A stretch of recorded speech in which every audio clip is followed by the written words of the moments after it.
আজকে বানিয়েছি soybean patties.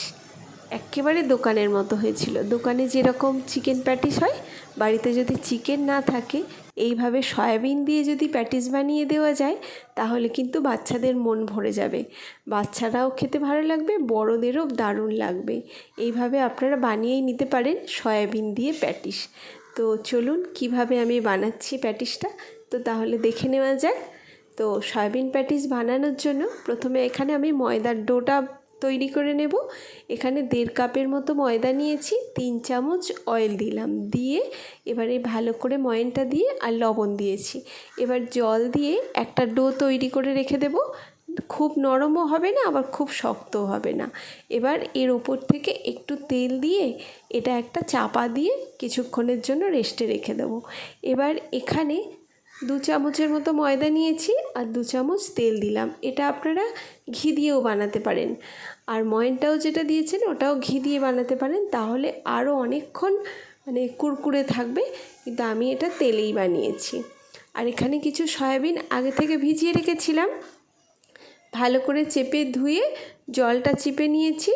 আর কিছু পেঁয়াজ বড় বড় টুকরো করে নিয়েছি। এগুলো চপার মেশিনে দিয়ে একেবারে চপ করে নেব, খুব গুঁড়ো গুঁড়ো যাতে হয়ে যায়।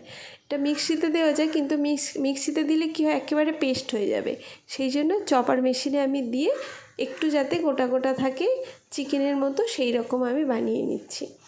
তো এবারে ওইগুলো সব হয়ে গেছে। এবারে পেঁয়াজটাও কুচি করে নেব। আর এই চপার মেশিনে কিন্তু গোটা গোটা দিলে হবে না, এইভাবে একটু টুকরো করে দিলে এটা একেবারে মিহি হয়ে যাবে। এবারে এর মধ্যে 3 টুকরো রসুনও দিলাম, দিয়ে খুব ভালো করে চপ করে নিলাম। একটু কাঁচা লঙ্কা দিতে ভুলে গিয়েছিলাম, কাঁচা লঙ্কাটা দিয়ে আবারও চপ করে এই যে রেখে দিয়েছি। সয়াবিনটাও হয়ে গেছে, পেঁয়াজটাও হয়ে গেছে। এবারে ফ্রাই প্যান বসিয়ে তেল দিয়ে পেঁয়াজ কুচি রসুন কুচিটা দিয়ে ভালো করে ভাজা হয়ে গেলে সয়াবিনটাও দিয়ে দিলাম। লবণ, একটু হলুদ, একটু অল্প লঙ্কা গুঁড়ো, একটু জিরে ধনে দিয়ে ভালো করে নাড়াচাড়া করে, আর একটু এতে আমি চাট মশলা দিচ্ছি যাতে একটু টেস্ট হয়, আর একটু সয়া সস 2 চামচ, টমেটো কেচাপ দিয়ে খুব ভালো করে এবারে নাড়াচাড়া করে এটাকে ভালো করে মিশিয়ে নেব।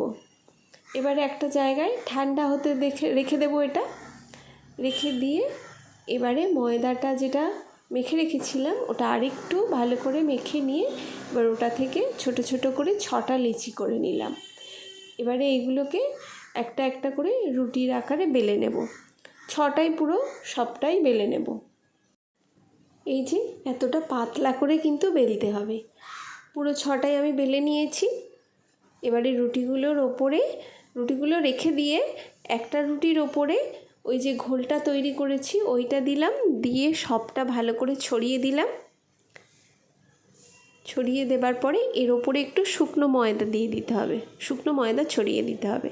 এর ওপরে আর একটা রুটি দেব, দিয়ে ভালো করে চেপে দিয়ে আবারও একটু ঘোল দিয়ে দেব, দিয়ে তারপরে আবার চারিদিকটা ছড়িয়ে দিয়ে এর ওপরে আবারও একটু ময়দা দিয়ে এই রকমভাবে পরপর 6টা পুরো দিয়ে দিয়েছি। এবারে এটাকে আরও একটু বড় করে বেলতে হবে, ওইটার মধ্যে হবে না, ওই জন্য আমি এর মার্বেলটার মধ্যেই নিয়ে নিয়েছি।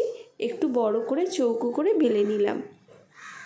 চৌকো হয়নি, এটা ছুরি দিয়ে 4 সাইডটা একটু একটু করে বাদ দিয়ে মোটামুটি চৌকো একটা করে নিলাম। এবারে এটা 4 টুকরো করে নিলাম, করে নিয়ে এর মধ্যে ওই পুরগুলো দিয়ে দেব। এটাকে আরও আপনারা লেয়ার বানাতে পারেন, তো আমি মোটামুটি রুটিগুলো পাতলা ছিল বলে এরকম লেয়ারটাই করেছি। তা দেখেছেন তো লেয়ারগুলো কত সুন্দর খুলেছে। এবার একটা বাটিতে জল নিয়েছি, 4 ধারটা একটু জল বুলিয়ে নেব, নিয়ে এইভাবে মুড়ে দেব। এবার আপনারা অন্যভাবেও মুড়তে পারেন, আমি এইভাবে মুড়ে দিলাম। মুড়ে একটু মুখগুলো একটু চেপে দিলাম, দিয়ে এইভাবে 4টেই আমি এইভাবে বানিয়ে নেব। এই যে একটা হয়ে গেছে, আর এরকমভাবে 4টেই বানিয়ে নিচ্ছি। জল দিলে কি হয়, আর খুলে যাওয়ার ভয় থাকে না, তেলে যখন দেব তখন আর খুলে যাবে না। এই যে রেডি হয়ে গেছে। আর এখানে কড়াইয়ে তেল দিয়ে দিয়েছি। তেলটা হালকা গরম হয়ে গেলে এগুলো কিন্তু দিয়ে দিতে হবে।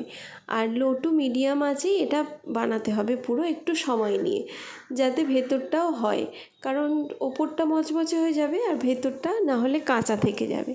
সেই জন্য একটু সময় নিয়ে এগুলো উল্টে পাল্টে ভেজে নিতে হবে।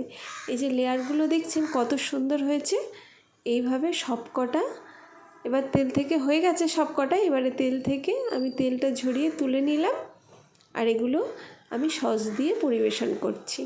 ভালো লাগলে প্লিজ একটা লাইক করবেন।